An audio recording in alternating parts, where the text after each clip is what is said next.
चलो, अभी तक हमने जीएसटी में नेट टैक्स लायबिलिटी कैसे कैलकुलेट करते हैं वो देखा है, रजिस्ट्रेशन का एक पार्ट देखा है। आज भी हम लोग रजिस्ट्रेशन से ही शुरू करेंगे, बट क्वेश्चन पूछने का तरीका अलग है। यहाँ पे स्पेशल कैटेगरी स्टेट में आ रहा है या नहीं आ रहा है, और टोटल करके हमें बताना है कि इसका एग्रीगेट टर्नओवर एक्सीड हो रहा है कि नहीं।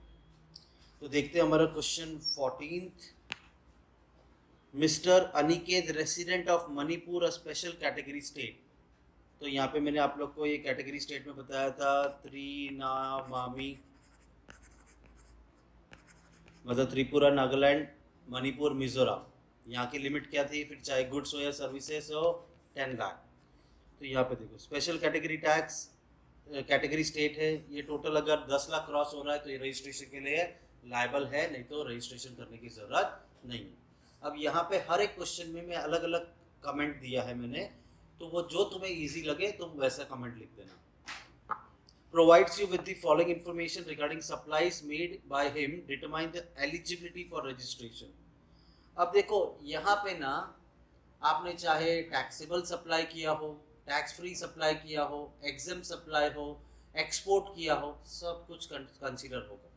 सप्लाई, सेल, परचेज नहीं लेना है, यहाँ पे हम परचेज कंसीडर नहीं करेंगे। तो यहाँ पे क्या दिया है, इंट्रा स्टेट सप्लाई किया गुड्स का 25,000 which is exclusive of tax, इसके अंदर टैक्स नहीं है। सप्लाई ऑफ एग्जाम सर्विसेज हम ये भी कंसीडर करेंगे। इनवर्ड सप्लाई ये नहीं लेंगे, ये तो परचेज हो गया ना। इनवर्ड सप्लाई परचेज नहीं लेना है, आपको सेल कितना हुआ है उसका टोटल करके बताना है, रजिस्ट्रेशन करना चाहिए या नहीं। फिर उसके बाद दिया है आपको inward service, sorry intrastate services. Intrastate goods wholly exempt चलेगा, इंट्रास्टेट एग्जाम सर्विसेज चलेगा। एग्जाम हो या ना हो हमें उससे लेना देना नहीं, आपका सेल 10 लाख क्रॉस हो रहा है तो रजिस्टर करना पड़ेगा। तो हम सिर्फ क्या नहीं लेंगे, परचेज, बाकी सारे आइटम्स ले लेंगे। तो इस तरह से आपको सॉल्यूशन बनाना है, लिखना है कैलकुलेशन ऑफ एग्रीगेट टर्नओवर। जितने भी आइटम्स है वो सारे लिख दो, जो टैक्सेबल हो रहा है वो ले लो, जो परचेज ये सब है वो निकाल दो। तो सबसे पहले तो आपने सेल किया है 25,000, उसके बाद एग्जाम सर्विसेज है 6 लाख, उसके बाद इनवर्ड सप्लाई परचेज नहीं लेंगे, इंट्रास्टेट सप्लाई किया है 3 लाख, होली एग्जाम 1,50,000 और इंट्रास्टेट एग्जाम सर्विसेज 78,000। जरा इसका टोटल करो, टोटल करो। हवा में नहीं करना है कैलकुलेशन, कैलकुलेटर चलाओ।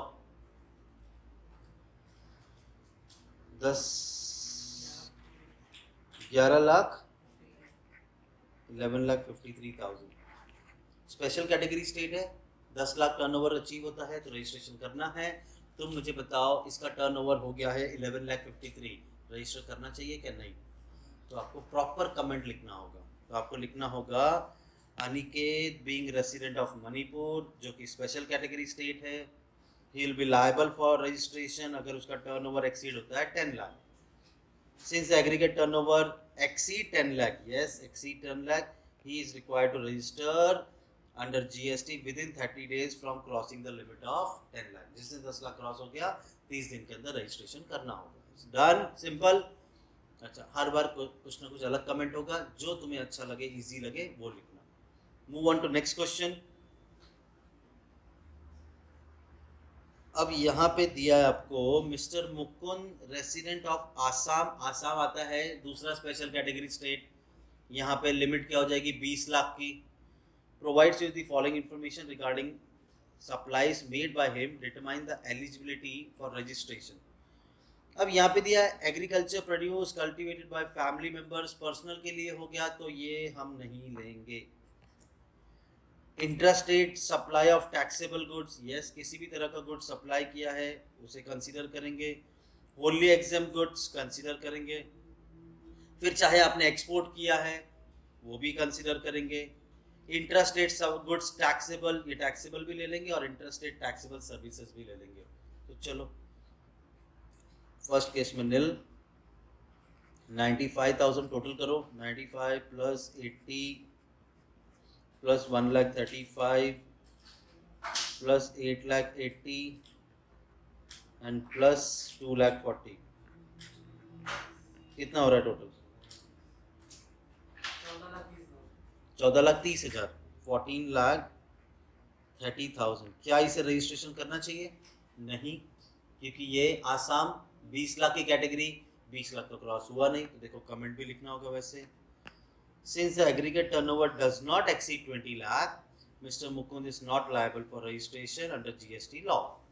Mr. Mukund supplies goods as well as services, hence applicable limit है 20 लाख। घूम फिर के उसी तरह से कमेंट दिया, पहले केस में कितनी लिमिट है, कौन से स्टेट में, कैटेगरी बता दिया, फिर हमने बताया कि कंप्लीट हो चुका है, 10 लाख रजिस्टर करना पड़ेगा। यहाँ पर भी आप उसी तरह से कमेंट लिख सकते हो। चलो नेक्स्ट दे दिया है आपको सेम मुकुंद ही है। Mukund resident of Assam provides you same, कुछ नहीं, अमाउंट अलग है।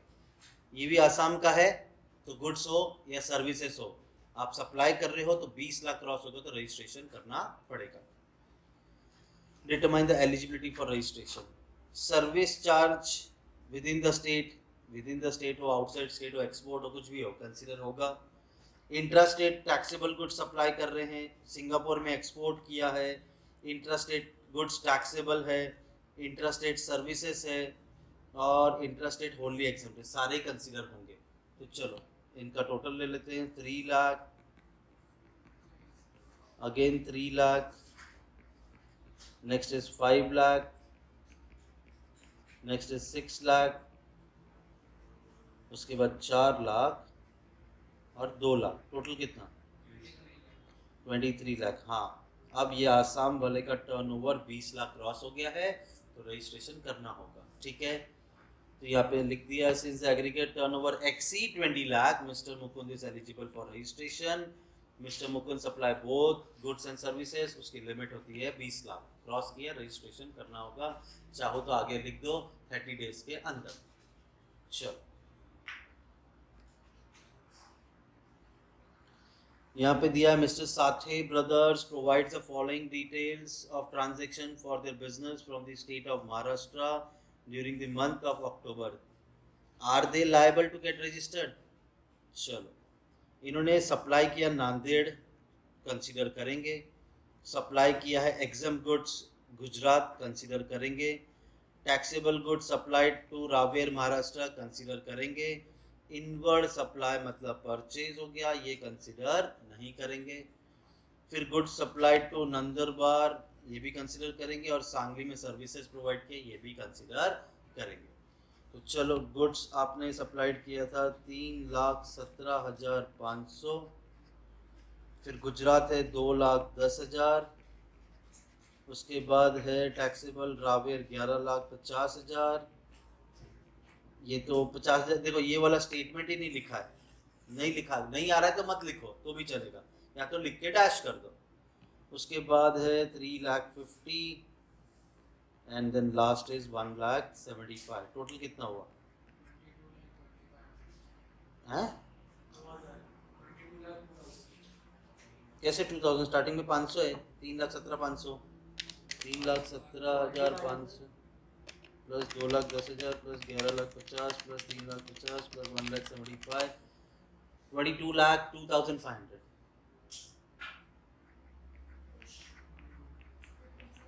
अब ये कौन से स्टेट का था? कुछ बोला महाराष्ट्र, ये तो अदर्स में आ गया। अगर गुड्स में डील कर रहा है तो 40 लाख की लिमिट क्रॉस होने पर रजिस्ट्रेशन, सर्विसेज में डील कर रहा है तो 20 लाख का। तुम बताओ ये गुड्स में डील कर रहा है कि सर्विसेज में? चेक कर लो, गुड्स है, सर्विसेज भी है, सर्विसेज भी है, दोनों कर रहा है, तो 20 लाख की लिमिट। ठीक है, लोअर वाले, तो 20 लाख क्रॉस हो रहा है तो रजिस्ट्रेशन करना होगा। अब इस तरह से भी आप लिख सकते हो, since the total turnover of Sathe brothers both goods and services exceed 20 lakh, they are required to get registered. He should be liable for registration. वो उन्होंने सीधा 30 दिन जोड़ के बता दिया, या तो फिर उस दिन से जिस दिन आपकी अमाउंट क्रॉस हुई है वहाँ से बता दो, डिपेंड करता है आपको कैसा कमेंट लिखना है। ठीक है, सॉल्यूशन तो ऐसे ही सॉल्व होगा। डन, जिस दिन आपका लिमिट क्रॉस हो गया 20 लाख, जिस दिन, अब यहाँ पे तो अलग अलग डेट्स दिए ना, तो एक एक करके चेक करो, जहाँ 20 लाख क्रॉस हो रहा है वहाँ पे रजिस्ट्रेशन उसे करना होगा। यहाँ तक तो नहीं हो रहा, 11, 12, 13, 14, 15, 15, 16 के आसपास है। यहाँ कंप्लीट होने के बाद आपका 20 लाख कंप्लीट हो रहा है। तो यहाँ पे भी लिखा 20 तारीख के बाद 30 दिन के अंदर रजिस्ट्रेशन करना है। डन। इनवर्ट सप्लाई हम कंसीडर नहीं करते हैं, फिर चाहे वो रिवर्स चार्ज में हो। रिवर्स चार्ज पता क्या होता है? फॉरवर्ड चार्ज तो हम सीख लिए कि भाई जो बंदा सेल कर रहा है वो जीएसटी चार्ज करेगा और गवर्नमेंट को पे करेगा। रिवर्स चार्ज में आप ऐसे बंदे से सर्विसेज ले रहे हो जिसमें मान लो फॉरेन से आप सर्विसेज ले रहे हो, सॉफ्टवेयर सर्विसेज इंडिया में। अब हमारी कंट्री वाले गवर्नमेंट वाले फॉरेन तो जाएंगे नहीं टैक्स लेने के लिए, तो ऐसे केस में जो सर्विस ले रहा है वही अपनी जेब से जीएसटी पे करेगा। ये होता है रिवर्स चार्ज। बाकी सब हमारा फॉरवर्ड चार्ज होता है। मैं जाता हूँ ये प्रोजेक्टर खरीदने के लिए, तो सामने वाला मुझे प्रोजेक्टर पे जीएसटी चार्ज करेगा, फिर जीएसटी चार्ज करेगा तो फिर वो गवर्नमेंट को पे करेगा, ठीक है। बट यही मैंने अगर फॉरेन से मंगाया होता तो जीएसटी रिवर्स में हो जाएगी। क्लियर? चलो, अब वो कैटेगरी के सम हो गए। स्टेट विद, अभी भी रजिस्ट्रेशन ही है। State with reason whether the dealer is required to register under GST और नॉट। अब इस तरह से भी आपको रजिस्ट्रेशन का पूछ सकते हैं, इंडिविजुअल बेसिस पे आपको कमेंट करना है। A trader in hilly region, hilly region वो होता है जो टॉप नॉर्थ साइड में जहाँ पे पॉपुलेशन कम है, बट उत्तराखंड वहाँ पे कंसीडर नहीं करते हम लोग। यहाँ पे उत्तराखंड के लिए वही गुड्स है तो 40 लाख और सर्विसेज है तो 20 लाख। अब Uttarakhand makes a taxable supply of goods in Uttarakhand, उसकी वैल्यू है 19,50,000। क्या ये 20 लाख क्रॉस हो रहा है? नहीं, तो इसे रजिस्ट्रेशन करना है। No, no registration required. आगे लिख देना कि उसका लिमिट जो है 20 लाख क्रॉस नहीं हो रहा है, ठीक है। Next statement, messrs Siddhi enterprises operating in Meerut supplies taxable services 15 lakh within Meerut. अब मेरठ तो अदर स्टेट में आ गया, गुड्स में डील कर रहा है तो 40 लाख, सर्विसेज में डील कर रहा है तो 20 लाख। ये किस में डील कर रहा है?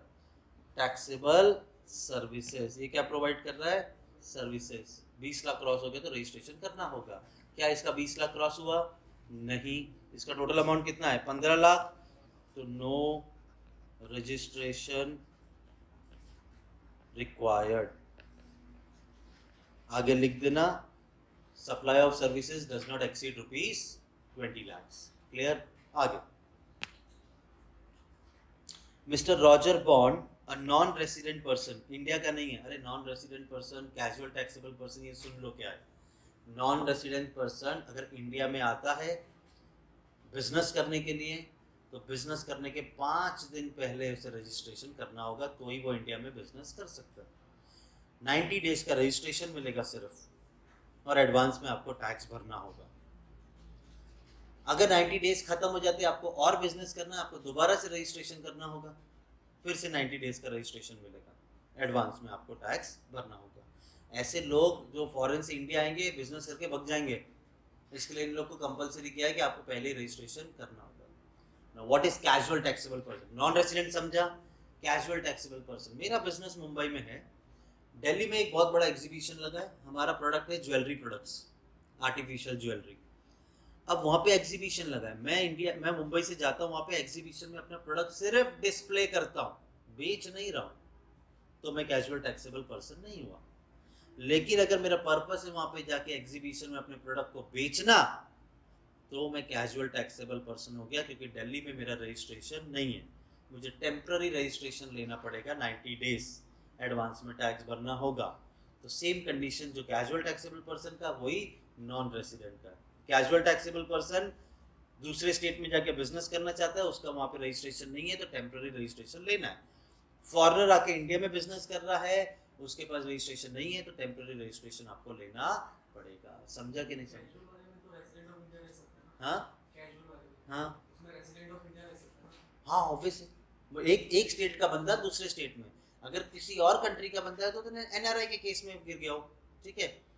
तो चलो, अब मेरा एक सवाल है, रजिस्ट्रेशन रजिस्ट्रेशन रजिस्ट्रेशन रजिस्ट्रेशन। मैं आगे बढ़ने से पहले बताता हूँ, अगर मैं एक स्टेट से दूसरे स्टेट में अगर बिजनेस कर रहा हूँ, तो कहानी ख़त्म, रजिस्टर करना पड़ेगा, भले आपका 20 लाख 10 लाख 40 लाख क्रॉस हो या ना हो, क्योंकि आप एक स्टेट से दूसरे स्टेट में कर रहे हैं बिजनेस। लेकिन आप विद इन द स्टेट कर रहे हो तो आपको चेक करना है आपकी लिमिट क्रॉस हो रही है या नहीं क्रॉस हो रही है। ये जो with in the estate business करते हैं उनको रजिस्ट्रेशन के लिए लिमिट सोचनी है। तुम जब फॉरेन मतलब दूसरे स्टेट में बिजनेस कर रहे हो तो आप सीधा सीधा रजिस्ट्रेशन के लिए लायबल हो गए।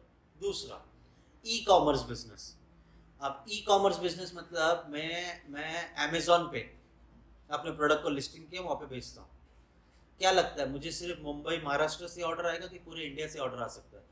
पूरे इंडिया से, मतलब इन शॉर्ट में एक स्टेट से दूसरे स्टेट में डील कर रहा हूँ। ई कॉमर्स वाले को भी कंपलसरी रजिस्ट्रेशन है, कंपलसरी रजिस्ट्रेशन। कौन कौन हो गया? एक तो हो गया जो इंट्रा स्टेट करता है, एक हो गया जो ई कॉमर्स पे बिजनेस कर रहा है। दूसरा, मैं अगर अपनी पर्सनल वेबसाइट से कर रहा हूँ बिजनेस तो रजिस्ट्रेशन के लिए नहीं है। पर्सनल वेबसाइट, आप लोग देखो ये शार्क टैंक में आते हैं, वो लोग पूछते भी है अमेजोन पे बेचते हो, फ्लिपकार्ट पे बेचते हो, क्या खुद की वेबसाइट पे बेच रहे हो? फ़र्क है। तो खुद के बिजनेस, आप खुद की वेबसाइट से आप डील कर रहे हो तो आप ई कॉमर्स की कैटेगरी में नहीं आते हो। डन। अगर मैं यहाँ से जितना भी प्रोडक्ट है गुजरात बेच रहा हूँ, क्या मैं रजिस्ट्रेशन डायरेक्टली कर लूँ या मैं 20 लाख क्रॉस होने का वेट करूँ? डायरेक्टली कर लूँ। क्यों? एक स्टेट से दूसरे, इंट्रा स्टेट हो गया तो आपको बिजनेस करना है, इंटर स्टेट हो गया तो आपको ये रजिस्ट्रेशन कंपलसरी करना है। अब नेक्स्ट देखते हैं। ये तो नॉन रेसिडेंट है। सप्लाइज टैक्सेबल गुड्स वर्थ ₹5,02,000 का भी बेचेगा तो रजिस्ट्रेशन इज रिक्वायर्ड। क्यों? क्योंकि ये नॉन रेसिडेंट पर्सन है। समझा? आगे, Ravindra farmer sell agriculture goods worth ₹21 lakh cultivated by him on his own land. Agriculture के ऊपर no GST, no registration required. Done, agriculture is exempt. उसके बाद miss Bhavna situated in the state of Sikkim. Sikkim तो क्या आ गया हमारी सेकंड कैटेगरी में, 20 लाख की turnover. Supplies taxable goods worth ₹12 lakh. अब इसका 20 लाख क्रॉस नहीं हो रहा है तो नो रजिस्ट्रेशन रिक्वायर्ड, क्योंकि इसका टर्नओवर 20 लाख क्रॉस नहीं हुआ। डन। इस तरह से टेबल बना के आप इसका आंसर लिख सकते हो। डन।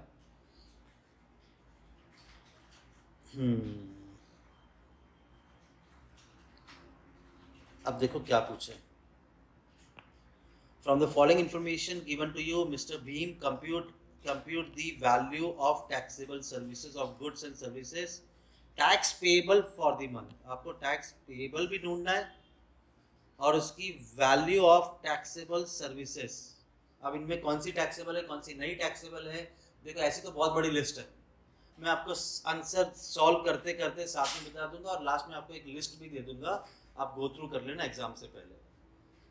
अब सबसे पहला है commission earn on toll receipt. मैं टोल का आपको दो तरह से समझाता हूँ। आपके पास कार है, आप कार से टोल नाका क्रॉस किए, टोल नाका है ना, टोल नाका क्रॉस कर रहे हो, टोल भर रहे हो, आपको रिसिप्ट मिलेगी, उस पर जीएसटी नहीं। तो जो गाड़ी लेके टोल नाका क्रॉस कर रहा है तो उस पर तो नहीं है टोल रिसिप्ट के ऊपर नहीं है। लेकिन जो बंदा वो टोल चला रहा है कमीशन पे, गवर्नमेंट से लिया उसने, वो तो बिजनेस कर रहा है। तो वो जो टोल रिसिप्ट, यहाँ पे देखो क्या दिया है, कमीशन। जो टोल चला रहा है उसने गवर्नमेंट से लिया, लो मैं चलाता हूँ ये टोल, उसको कमीशन मिलता है और सारा पैसा गवर्नमेंट को देता है। तो टोल रिसिप्ट, अगर कमीशन पे आप बिजनेस कर रहे हो, आपको कमीशन मिल रहा है तो ये टैक्सेबल है। लेकिन जो टोल रिसिप्ट आप जो कार से ट्रैवल कर रहे हो, जो टोल भर रहे हो, उस पर जीएसटी नहीं है। तो ये हो गया हमारा एप्लीकेबल। मैं सॉल्यूशन में जाके लिख दूंगा इसकी अमाउंट 96,000। डन। सारे आइटम पहले ही लिख दो, जो टैक्सेबल है उसकी अमाउंट लिखो, जो नॉन टैक्सेबल उसकी अमाउंट मत लिखो। आगे, ट्रांसपोर्टेशन चार्जेस फॉर शुगर। मैंने क्या कहा था, एग्रीकल्चर प्रोडक्ट के ऊपर जीएसटी नहीं है। एग्रीकल्चर प्रोडक्ट को ट्रांसपोर्ट करोगे तो जीएसटी नहीं है। एग्रीकल्चर प्रोडक्ट को वेयर हाउस करोगे तो जीएसटी नहीं है, except rice. Except rice, rice मतलब चावल। नहीं नहीं नहीं, नहीं। तो उन्होंने गलत ही बोला होगा, मैं रीजन बताता हूँ क्यों। राइस उगता है, आपने उसको हार्वेस्ट किया, पकड़ा, जमीन पे आपटा, राइस अलग, गेहूं अलग हो गया और कचरा साइड में हो गया। ये एग्रीकल्चर प्रोड्यूस है, एग्रीकल्चर के ऊपर जीएसटी नहीं लगेगा। दूसरी बात, गेहूं उगा, उसको पकड़ो, आप तो कुछ भी कर लो, गेहूं नहीं, राइस नहीं निकलेगा। उसके लिए प्रॉपर प्रोसेस है, वो प्रोसेसिंग के बाद ही राइस उसमें से, पैडी में से बाहर निकलेगा। तो ये तो फिर मैन्युफैक्चरिंग प्रोसेस हो गया। इस वजह से राइस को एग्रीकल्चर प्रोसीड में कंसीडर नहीं करते हैं, समझा? हाँ, वो तो फिर राइस तो मैन्युफैक्चरिंग में आ गया।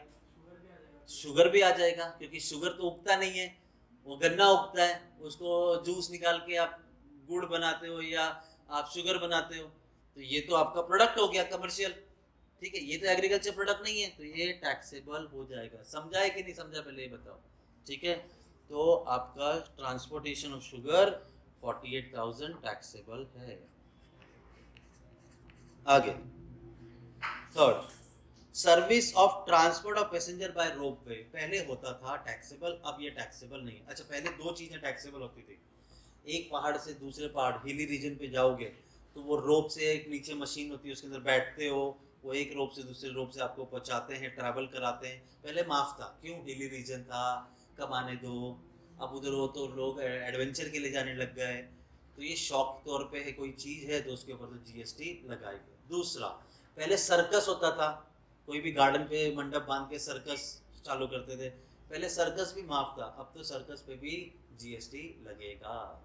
तो अब यहाँ पे दिया है रोपवे टैक्सेबल है 1,32,000। डन।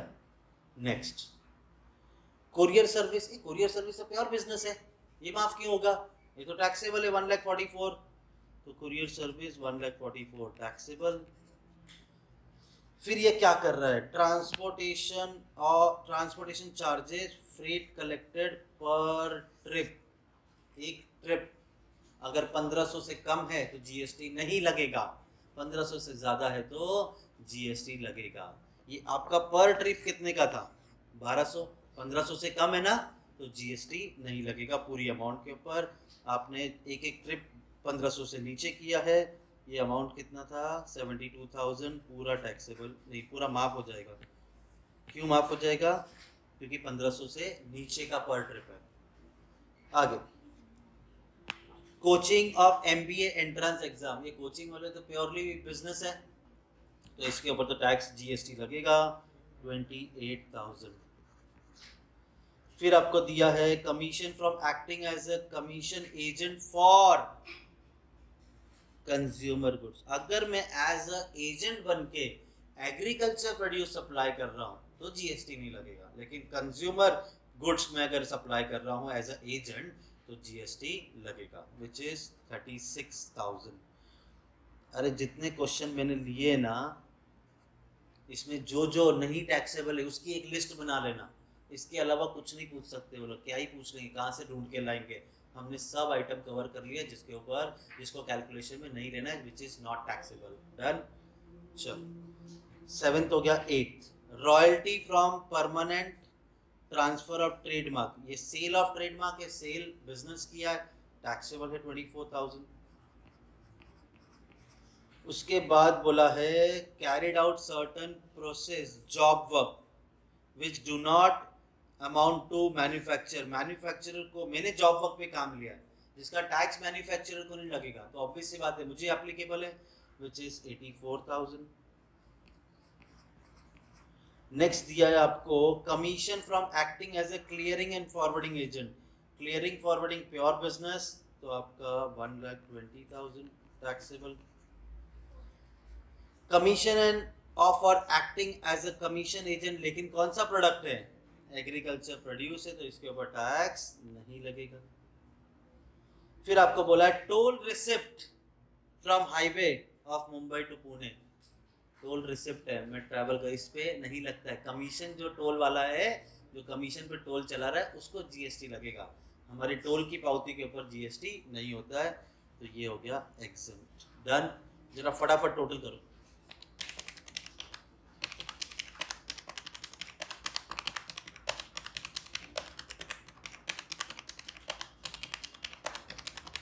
बताओ बताओ, क्या हो बबुआ, अच्छा लग रहा है? क्या मजाक कर रहा है? मेरे को 6,82,000 आया है, क्या ज़्यादा फास्ट हो गया क्या? 96,000 plus 48,000 plus 1,32,000 plus 1,44,000 plus 28,000 plus 36,000 34,000 84,000 1,20,000। बराबर है यार, ये जीनियस। 7,12,000। मैंने एक चीज़ को स्किप कर दी होगी। अच्छा, इन्होंने क्या बोला था? टैक्स पेएबल कितना है वो भी बताओ। टैक्स पेएबल कितना है वो भी बताओ। अब कुछ नहीं बोला है तो 9% CGST SGST ले लेंगे, ठीक है? तो 9% निकालो 7,12,000 का। 64,080। अरे पूरा मुंह खोल के बोलो, सुनाई नहीं देता मेरे को। 64,080। तो ठीक है। GST पेएबल कितना? अब तुम लोग यहाँ पे ना पंगा मत कर देना, ये तीनों को मत जोड़ देना। GST कितना बोला है तो GST जोड़ो। कितना? 128 64,080 128 160 खत्म।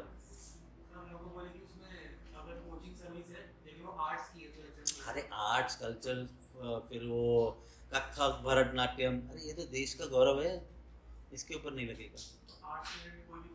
नहीं, इधर भी नहीं लगेगा। आएगा, आगे आएंगे, सब आएंगे। चलो नेक्स्ट क्वेश्चन देखते हैं। मैं लिस्ट दूंगा तुमको, उसको अच्छे से देख लेना। और भी कौन सी लिस्ट दूंगा जिसके ऊपर GST नहीं लगेगी। गिनती के तुम्हारे 15-20 आइटम होंगे, जब भी मौका मिले उसे गो थ्रू करते रहना, ठीक है? बाकी तो मैक्सिमम यहाँ पे मैं कवर कर दूंगा। 20 mister Ashok, a chartered accountant, provides you the following information. बोलता है, ए चार्टर्ड अकाउंटेंट करता क्या बताओ? हाँ चार्टर्ड अकाउंटेंट करता क्या है? ऑडिट करेगा, अकाउंटिंग सर्विसेज प्रोवाइड करेगा, टैक्स कंसल्टेंट की सब सर्विसेज प्रोवाइड करेगा। अगर ये सब काम करेगा तो ऑब्वियस सी बात है वो टैक्सेबल हो जाएगा GST में। बोलते हैं रिसीव फॉर अकाउंटिंग वर्क, इसी के लिए उसने अकाउंटिंग वर्क किया है, टैक्सेबल। तो लिख दिया मैंने 2,50,000। ऑडिट का काम कर रहा है भैया, अपने प्योर बिजनेस के काम कर रहा है तो 1,20,000 टैक्सेबल।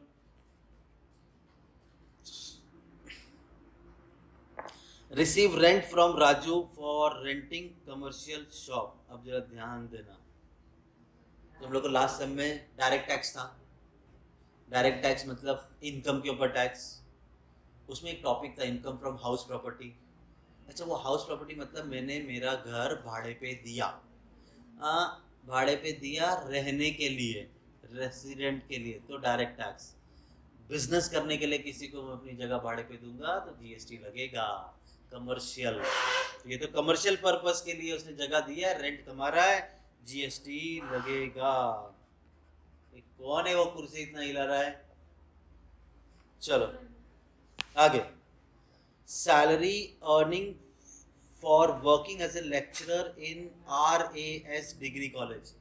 लगेगा नहीं लगेगा? लगेगा नहीं लगेगा? बताओ क्यों? RAS गया तेल लगाने कहाँ से कमा रहा है वो? क्या और क्या मिल रहा है डिग्री कॉलेज से? डिग्री कॉलेज से क्या मिल रहा है उसको? सैलरी। सैलरी तो डायरेक्ट टैक्स है। Income from salary, house property, PGBP, capital gain, other source, वो तो डायरेक्ट टैक्स है। डायरेक्ट टैक्स का इनडायरेक्ट टैक्स में क्या लेना देना? समझा?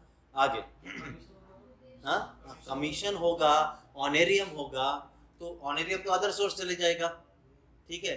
कमीशन पे कौन पढ़ाता है? पार्टनरशिप में पढ़ाएगा, ठीक है? चलो, coaching of chartered accountant course. Coaching classes वाले इनको तो पकड़ पकड़ के GST लगा रहे हैं। 1,40,000। Purchase of stationery for office. ए फटाफट बोलो, purchase of stationery for office. ये बोलता नहीं लगेगा। नहीं लगेगा। हाँ हाँ, purchase of stationery for office, GST लगेगा।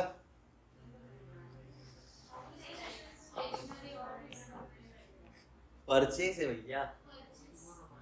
हम क्या ढूंढ रहे हैं यहाँ पे, क्या उसका टैक्सेबल वैल्यू है, तो भैया सेल्स ही लेंगे हम, सिर्फ परचेज नहीं लेंगे यहाँ पे। उल्टा ये परचेज के ऊपर जो हमने जीएसटी भरा होगा वो एग्जाम करा लेंगे, आईटीसी, बराबर। चलो क्या हुआ आगे, gift receive at the time of marriage. पहले मैं तुमको ना गिफ्ट का बता देता हूँ। गिफ्ट आपको कहाँ कहाँ से मिल सकता है। गिफ्ट आपको मिल सकता है मैरिज, विल, ट्रस्ट, इनहेरिटेंस और रिलेटिव। यहां से मुझे करोड़ों रुपए मिल जाए, मैं नहीं फंसूंगा, जो दे रहा है वो फंसेगा। मुझे मिल रहा है ना, कौन से प्रॉपर ओकेजन पे बोला है मैंने, शादी, विल वसीयत, ट्रस्ट ने दिया मुझे पैसा, या पीढ़ी दर पीढ़ी इनहेरिटेंस से मिल रहा है मुझे कुछ करोड़ों रुपए, या रिलेटिव दे रहे। इन लोगों से मुझे करोड़ों रुपए आ जाए, वो मेरा, वो उसको पूछेगी गवर्नमेंट, भैया कहाँ से लाया इतना जो गिफ्टों में बांट रहा है, ठीक है। इन सब के ऊपर टैक्स नहीं लगेगा, इन सब के ऊपर टैक्स नहीं लगेगा। मैरिज में किसी ने आपको गिफ्ट दे दिया, सर वो तो कैश देंगे, ऑनलाइन दिया तो हाँ डाउरी लेके तो दिखाओ वो अलग केस लगाएंगे, जीएसटी तो बाद में आएगा, ठीक है। तो ये सब केस में टैक्स नहीं लगेगा। तो ये क्या बोला था आपको, gift is not taxable over here. Total कर दो, 5,70,000। चलो 9% जीएसटी निकालो, बोला भी है यहाँ पे जीएसटी 9% 9% निकालो। आज बोलो, आज बोलो। हाँ 51,300 मुझे इतना जीएसटी गवर्नमेंट को भरना है। मैं बोला गवर्नमेंट रुको, हमने कुछ परचेज भी किया है। हमने परचेज किया था स्टेशनरी 35,000 का, तो परचेज किया था हमने 35,000। इस 35,000 के ऊपर 9% हमने जो भरा है वो भी तो माइनस करो। तो 35,000 के ऊपर 9%, विच इज 3,150। आपने जितना गवर्नमेंट को भरना था उसमें से जितना बेनिफिट आईटीसी लेना है वो एडजस्ट करके बताओ कितना पे करना है। तो ये मिलेगा 51,300 सीजीएसटी में से जो एग्जाम करना है सीजीएसटी 3,150 माइनस करेंगे, 51,300 में से 3,150 माइनस करेंगे सीजीएसटी एसजीएसटी, कितना ये 51,300 है वो, उसमें से माइनस करना है 3,150, 48,150 कहानी खत्म। सर पिछली बार तो परचेज माइनस नहीं किया था, पिछली बार परचेज था भी नहीं, इस बार परचेज है तो हम लोगों ने परचेज माइनस किया, ठीक है। चलो ये भी वैसा ही सम है।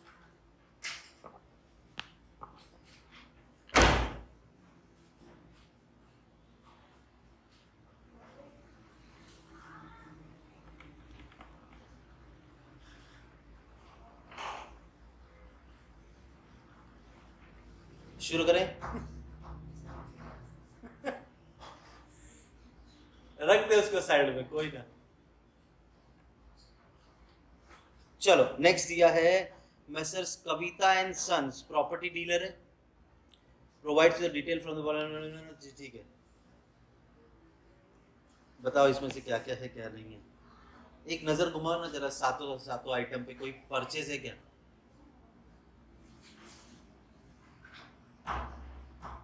हाँ नहीं दिखा अगर तुम्हें तो सोच लेना। पेड़ कब करेंगे, जब आप परचेज करोगे। तो एक पेड़ है, ठीक है, तो इसका भी जीएसटी हम एडजस्ट कर देंगे, ठीक है। क्या दिया है, rent collected rent from shop, shop commercial, commercial तो इनडायरेक्ट टैक्स है 6 lakh. Rent receive from vacant land use for agriculture, नहीं भैया एग्रीकल्चर पे no tax. Rent receive from premises let out to a temple,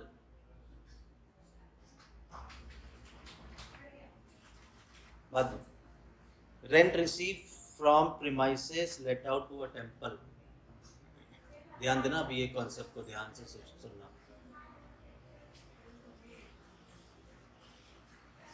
temple, मंदिर, मस्जिद, गुरुद्वारा, ये लोग अपनी जगह कोई भाड़े पे किसी को देंगे ना, इनको जीएसटी नहीं लगेगा, ये लोग एग्जम्प्ट है जीएसटी से, ट्रस्ट।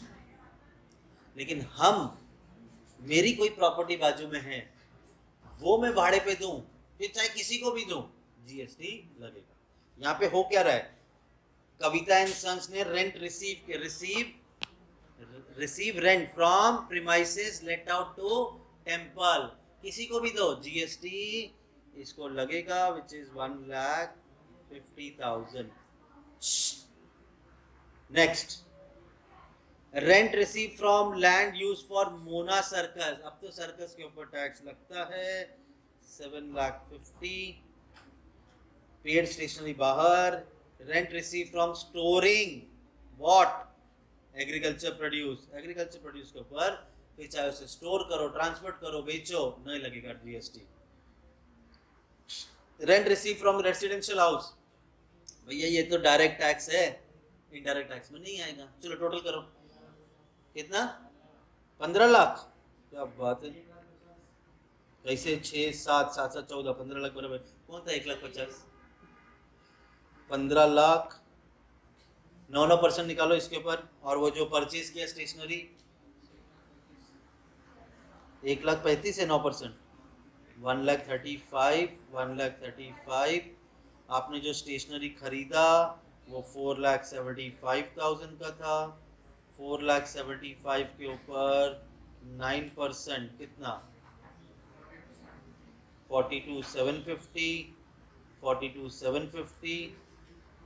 अब हम क्या करेंगे, 1,35,000 में से 42,750 आईटीसी माइनस करेंगे, कितना पेएबल, 92,250, 92,250, खत्म, डन, इजी। आगे बढ़ते हैं।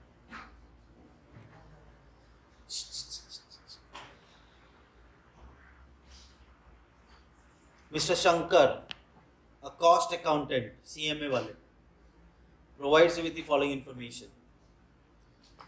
Receive salary from employer for part-time job, salary नहीं आएगा। Receive fees from consultancy work, मैं किसी को कंसल्टेंस करता हूँ, उसका पैसा लेता हूँ, प्योरली टैक्सेबल, तो पहला वाला पार्ट टाइम नहीं आया, ये 6,80,000 आ गया, ठीक है। हम आरबीआई को सर्विस देंगे और जीएसटी मारेंगे क्या, आरबीआई जिसको सर्विस देगी उसको जीएसटी, गवर्नमेंट से जीएसटी लोगे, तो यहाँ पे आ गया है प्रोवाइड सर्विस टू आरबीआई, नहीं लगेगा। Receive commission from acting as a commission agent for consumer goods, लगेगा टैक्स, विच इज 69,000।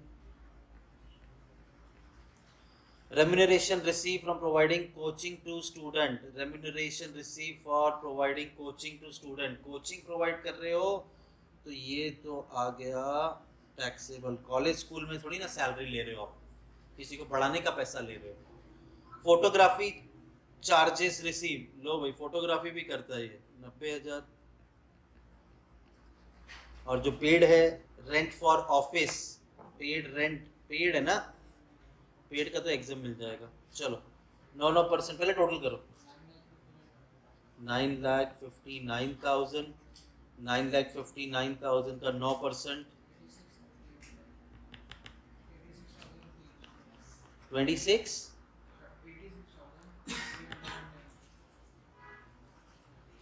86,310, 86,310, और जो आपने रेंट पे किया है 1,20,000, इस 1,20,000 का 9%, 10,800, 10,800। तो आप क्या करोगे, 86,310 में से 10,800, CGST दोनों का सेम है, CGST SGST दोनों का कैलकुलेशन सेम, कितना 75,510, 75,510, खत्म, डन। आगे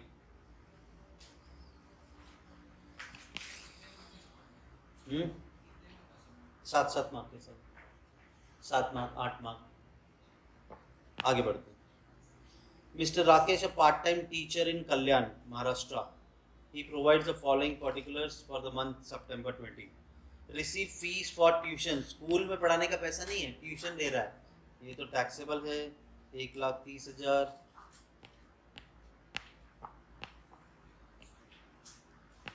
तो ये आ गया 1,30,000। Salary from Vikas college school नहीं आएगा, डायरेक्ट टैक्स है। Rent receive from agriculture plot नहीं मिलेगा, इस पे जीएसटी नहीं आएगा। हॉकी भी माफ है, नहीं आएगा। ये हॉकी का एक और बार दिखा दूंगा मैं, माइट भी कुछ चेंजेस हुआ है, बाद में बात करेंगे, ठीक है। Rent earn from residential flat नहीं आएगा, क्यों, डायरेक्ट टैक्स है। और referral commission receive from overseas education लगेगा कि नहीं, क्या है उसका मतलब तो बताओ। Referral commission receive on overseas education, मैंने रेफर किया, रेफरल फीस मैंने चार्ज किया, प्योरली बिजनेस है। आजकल तो लोग एजेंट बने फिरते, आओ तुमको कनाडा जाना है, हम तुम्हारा फॉर्म भरा के देते हैं, तो ये सब टैक्सेबल सर्विसेज है। ओवरसीज का कितना है, 25,000। रेफरल कमीशन पेड, पेड है ना, ये तो एक्सपेंस हो गया, ठीक है।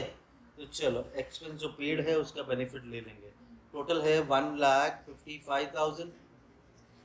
1,55,000 का 9% निकालो, जोर से बोलो।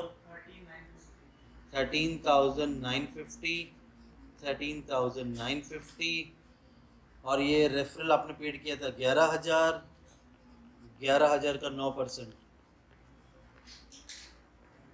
कितना, 990, 990।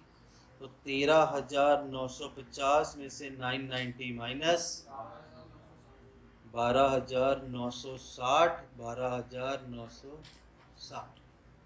डांस, ये हो गया हमारा खत्म। अब मुझे बताना है इसमें से टैक्सेबल कौन सा है, नॉन टैक्सेबल कौन सा। अब ये क्वेश्चन आ गया, इस तरह के क्वेश्चन भी आएंगे आपको, taxable non taxable.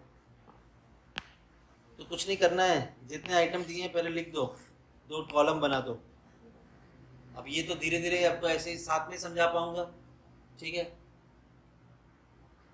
Commission receive on sale of wheat, wheat तो एग्रीकल्चर प्रोड्यूस है, एग्रीकल्चर प्रोड्यूस को बेचना, ट्रांसपोर्ट करना, स्टोर करना, नो जीएसटी। तो ये क्या आएगा, नॉन टैक्सेबल 1,20,000, समझा।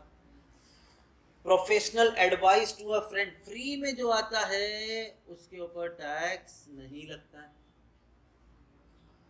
फ्री है ना। आगे, sold goods to mister Kumar of Thane, ये प्योरली धंधा कर रहे हैं, सामान बेच रहे हैं, तो इसके ऊपर तो जीएसटी लगेगा। Hotel room rent for 800 per day, हम किसी होटल में रहने जाते हैं, यहाँ से सपोज कहीं जा रहे हैं, सो सॉरी,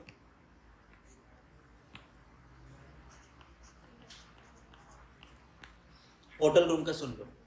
तुमने वो ऐड देखा था, इसका आता था रणवीर सिंह आलिया भट्ट का, रिकी डिस्काउंट हो जाता है, होटल बुकिंग कितना चार्ज, गोवा IBPO का पता नहीं किसका तो ऐड कर रहा था वो, उसमें बोलता है ना 5,000 रुपया, वो सामने जाके काउंटर पूछता है कितना होटल का भाड़ा, तो बोलती 5,000, बोलता है रिकी डिस्काउंट, बोलती लो 4,000, अघोड़ा अघोड़ा, बराबर। तो देखो सामने पिच कितना किया पहले, 5,000, बाद में दिया कितने में वो आप छोड़ दो, पिच किया 5,000, दैट इज ये डिक्लेयर टैरिफ, डिक्लेयर टैरिफ, ये हमारा भाड़ा है होटल का, रेंट रहने का। अगर ये 1,000 रुपए से नीचे है तो जीएसटी नहीं लगेगा। 1000 रुपये के ऊपर है तो जीएसटी लगेगा। अब 1000 के नीचे वाला होटल लोगे तो सोच लो फिर कैसा ही होगा। ठीक है, तो यहाँ पे 800 रुपया पर डे, ये तो 1000 से कम है तो नॉन टैक्सेबल। समझा? 1000 से ज्यादा होता तो टैक्सेबल। आगे, college fees for recognised course and recognised university, अगर कोई रिकॉग्नाइज्ड कोर्स है तो उस पर जीएसटी नहीं लगेगा। समझा? चलो, सेम वैसे ही क्वेश्चन। मैं बैंक का बारे में पहले बता दूं, बैंक का प्योर इनकम क्या होता है? इंटरेस्ट कमाना, ये प्योर इनकम है। या क्रेडिट कार्ड के ऊपर, डेबिट कार्ड के ऊपर जो चार्जेस लेते हैं, प्योर इनकम। तुम बैंक में जाके इलेक्ट्रिसिटी का बिल भर सकते हो, हाँ। LIC करा सकते हो, हाँ। इंश्योरेंस ले सकते हो, जनरल इंश्योरेंस, हाँ। ये सब तो फालतू की सर्विसेज दे रहे ना, ये प्राइम काम थोड़ी उनका। ऐसी सब सर्विस जो प्राइम है उस पर जीएसटी नहीं लगेगा। जो फोकट के फालतू के काम करा के दे रही ना बैंक, उस पर जीएसटी लगेगा। ठीक है, चलो। Bank charges for current account, prime काम है, इसके ऊपर टैक्स लगेगा। Bank charges 12,000। Sold wrist watch and pocket watch, घड़ियां बेच रहे हो, अरे भाई गुड्स बेच रहे हो ना, गुड्स पे तो जीएसटी लगता है, तो ये हो गया taxable. Shampoos are distributed free sample, जो भी चीज फ्री में आएगी वो नॉन टैक्सेबल है। Service to member of parliament, ये किसी नेता को जीएसटी टैक्स कोई भी लगता नहीं है तो 35,000 non taxable. Renting premises for religious purpose, मंदिर किसी को भाड़े पे जगह दे तो जीएसटी नहीं लगेगा, लेकिन हम मंदिर को जगह भाड़े पे देंगे तो हमें गवर्नमेंट बोलेगी भर GST.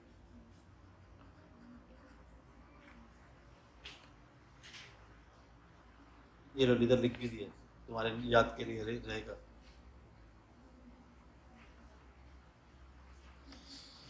Classify the following activities, taxable है कि नॉन टैक्सेबल है। यहाँ पे बोला है receive charges for present preparation of advertisement, हम किसी को ऐड बना के दे रहे हैं, वो हमें पैसा दे रहा है 47,000, भाई बिजनेस कर रहे हैं ना, सर्विस प्रोवाइड कर रहे हैं, तो ये हो गया taxable. Commission receive for on toll receipt, toll चला रहा है कमीशन पे, जीएसटी लगेगा तो टैक्सेबल हो गया। Sold stationery set to a registered dealer, goods है ना, एनी मूवेबल प्रॉपर्टी सोल्ड करी जा सके वो गुड्स होता है। आप भंगार भी बेचो तो भी आ जाएगा, 88,000 taxable. Training and coaching in cricket taxable. Receipt of DAV school providing education up to 12th standard, 12th standard तक नो जीएसटी, उसके बाद जीएसटी, तो ये 67 नॉन टैक्सेबल। नीचे लिख भी दिया, receipt from school providing education up to HSC is non taxable. नहीं, क्रिकेट कितना टैक्स है, वो सिर्फ BCCI को टैक्स नहीं है।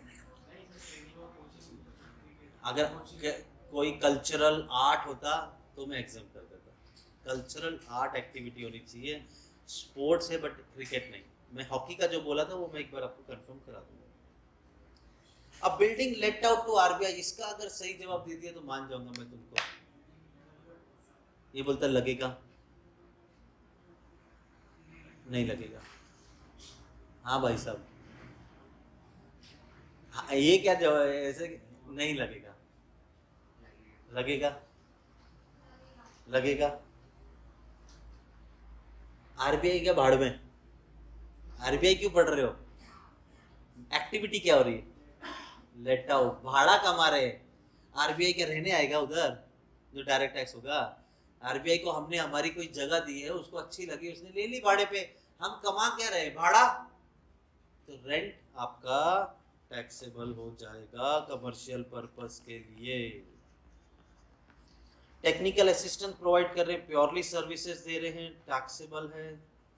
फार्म लेबर, एग्रीकल्चर तो माफ है, एग्रीकल्चर का वो हार्वेस्टिंग करने के लिए फ्लोइंग करने के लिए तो लेबर लगेगा, लेबर का तुम सप्लाई कर रहे हो। मैं एक बंदा हूँ, मेरे पास 500-600 लोग हैं, मैं सप्लाई करता हूँ फार्मर को लेबर। एग्रीकल्चर बिना उसके होगा नहीं, इस वजह से ये माफ है।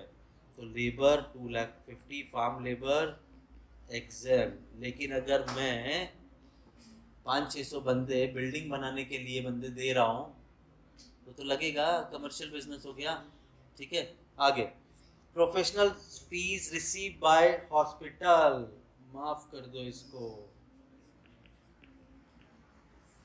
एडवर्टीजमेंट ऑन टेलीविजन चैनल, कोई भी टीवी सीरियल देखते हो तो बीच में आती ना एड, तो जो चैनल वाला है वो पैसे चार्ज करता है प्लस जीएसटी भी, तो ये तो टैक्सेबल हो गया। देखो यहाँ पे लिख दिया receipt from supply of farm labour is consider under agriculture activity, तो इस वजह से माफ है।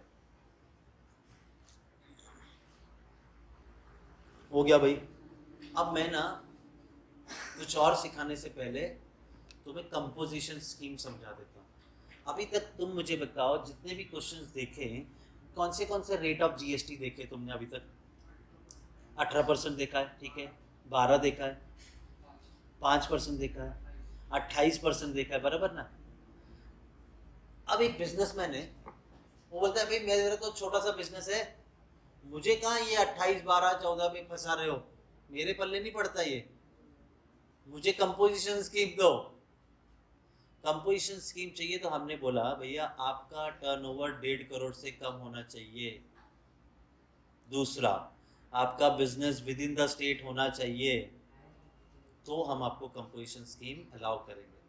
हमें इस क्वेश्चन में अभी ये तो नहीं है कंपोजिशन वाला, हमें जब अभी जो मैं कंपोजिशन मैंने वो सॉल्व करके ही रखा है, बहुत ईजी है समझना। हमें ये देखना है कि इसका टोटल जो है सप्लाई 1.5 करोड़ है कि कम है। मान लो कम है, 1 करोड़ है, हाँ कंपोजिशन स्कीम ले सकता है। प्लस ये भी चेक करना है कि इसका business with in the state है क्या नहीं। सर क्या फ़ायदा कंपोजिशन स्कीम लेके, ये जो है ना 8, 12, 14, 28% ये सब साइड में, ठीक है। अगर वो मैन्युफैक्चरर है तो 2%, ट्रेडर है तो 1%, सीधा सेल पे। अब इसको समझना बहुत इंपॉर्टेंट है, जरा ध्यान से सोचना। मैं पहले नॉर्मल जो होते हैं ना कंपोजिशन स्कीम नहीं वो बताता हूँ। मैंने इस साइड के लोगों से सामान खरीदा, इन सब ने मुझे जीएसटी चार्ज किया। मैंने वो सामान फिर मैंने थोड़ा पैकिंग अच्छा करके तुम सबको बेचा,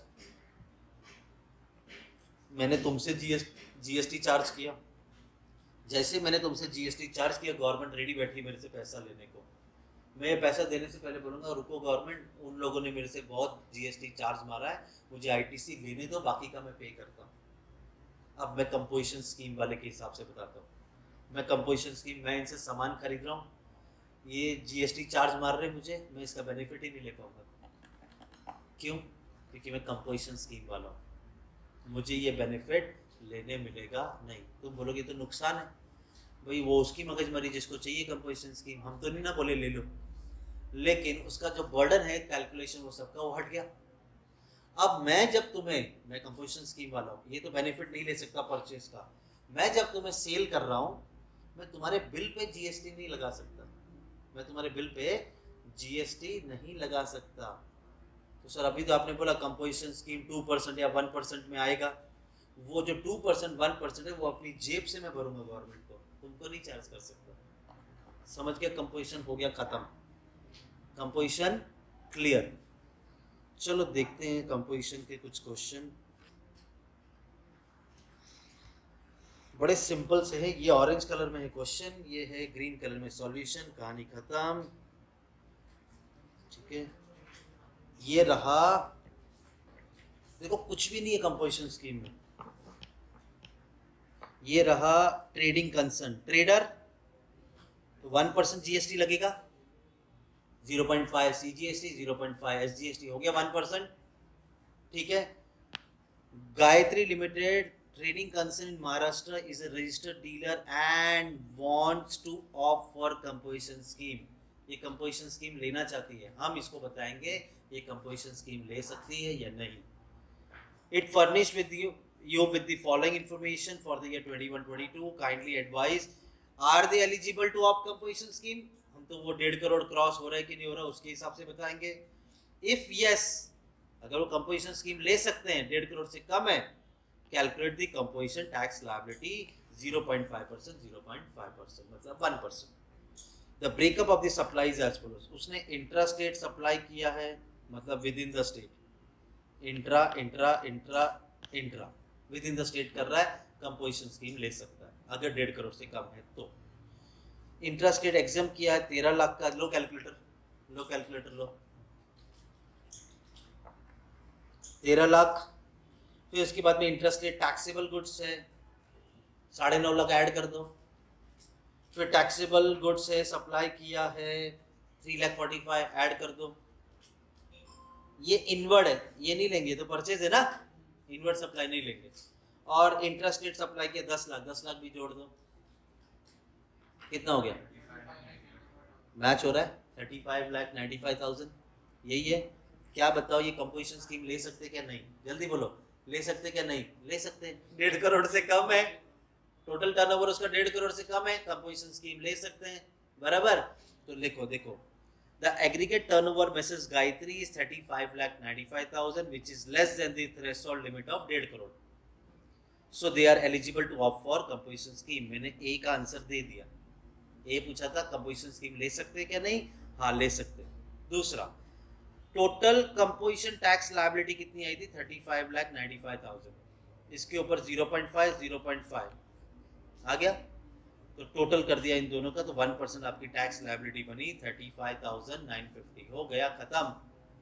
आगे लिख दो, वैल्यू ऑफ इनवर्ड सप्लाई को हम कंसीडर नहीं करते। क्लियर है, हो गया। कंपोजिशन में कुछ है, एक दो बार इसको अच्छे से प्रैक्टिस करो। प्रैक्टिस क्या, तुम्हारे को मैंने ये क्वेश्चन ये बुक दिया ही है जिसमें फॉर्मेट पूरा बना हुआ है, खुद से एक बार सॉल्व करना, आ जाएगा पूरा, ठीक है। एक और कंपोजिशन लेते हैं, स्पीड लिमिटेड ट्रेडिंग कंसर्न, ये भी ट्रेडर है, 1% टैक्स लगेगा। Maharashtra registered dealer wants to offer composition scheme, furnish detail दिया है, क्या वो एलिजिबल है, अगर है तो 1% चार्ज करके बता दो कितना जीएसटी है। इंट्रा इंट्रा इंट्रा इंट्रा, हाँ विद इन द स्टेट है, तो इसको कंपोजिशन स्कीम मिलने के चांसेस हैं अगर ये 1.5 करोड़ से कम हुआ तो। ये तो नहीं लेंगे हम, इनवर्ड सप्लाई तो नहीं लेंगे, ठीक है। तो 20, 30, 40, 50, 60, 70, 80, 80 लाख 1.5 करोड़ से कम है, with in the state supply कर रहा है, कंपोजिशन स्कीम मिलेगा। डन। तो हमने इसका टोटल किया तो 80 लाख आया, तो लिख दो एग्रीगेट टर्नओवर 80 लाख से कम है, 80 लाख है विच इज 1.5 करोड़ से कम, so they are eligible to opt for composition scheme. तो ये 80 लाख के ऊपर मैं 0.5% टैक्स लगाऊंगा, टोटल 80,000 रुपये आ गया, आपका कंपोजिशन स्कीम हो गया, ठीक है। 70% आपने पूरी जीएसटी की बुक आपके सिलेबस के हिसाब से सीख लिया, बचा 30%, और एक दो लेक्चर में ख़त्म कर दूंगा। जाओ बिंदास, कोई भी एग्ज़ाम कॉलेज में होगा जीएसटी के ऊपर अटेम्प्ट करो, अगर ये आता है तो अच्छा मार्क्स मिल जाएगा। कौन बोला, उनको खुद को पता है क्या टाइप सेक्शन